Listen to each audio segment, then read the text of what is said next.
Victorian കാലഘട്ടത്തിലെ സമൂഹത്തിൽ നിലനിന്നിരുന്ന ഒരു പ്രധാന ആചാരമായിരുന്നു യുവതികളെ അനുഗമിക്കുന്ന ചാപ്പറോൺ എന്ന സമ്പ്രദായം. വിവാഹിതരായതോ മുതിർന്നവരോ ആയ സ്ത്രീകൾ അവിവാഹിതരായ യുവതികൾക്ക് എല്ലാ സാമൂഹിക സാഹചര്യങ്ങളിലും ഒരു വഴികാട്ടിയായി കൂടെ പോയിരുന്നു.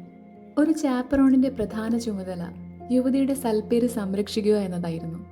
പുരുഷന്മാരുമായി തനിച്ചുള്ള സംഭാഷണങ്ങൾ, പൊതുസ്ഥലങ്ങളിലെ കണ്ടുമുട്ടലുകൾ, നൃത്ത പരിപാടികൾ, പാർട്ടികൾ തുടങ്ങിയ ഇടങ്ങളിലെല്ലാം ചാപ്പറോൺ കൂടെ ഉണ്ടാകും.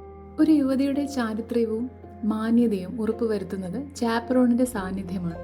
അക്കാലത്ത് ഒരു യുവതിയുടെ സൽപ്പേര് നഷ്ടപ്പെട്ടാൽ അത് അവളുടെ വിവാഹ സാധ്യതകളെയും കുടുംബത്തിന്റെ നിലയെയും ദോഷകരമായി ബാധിച്ചിരുന്നു. അതുകൊണ്ട് തന്നെ ചാപ്പറോണിന്റെ സാന്നിധ്യം യുവതിയുടെ പെരുമാറ്റം ഉചിതമാണെന്ന് സമൂഹത്തിന് ഉറപ്പു നൽകി. കാലക്രമേണ സ്ത്രീകളുടെ സ്വാതന്ത്ര്യബോധം വർദ്ധിച്ചതോടെ ഈ സമ്പ്രദായത്തിന് പ്രസക്തി നഷ്ടപ്പെട്ടു.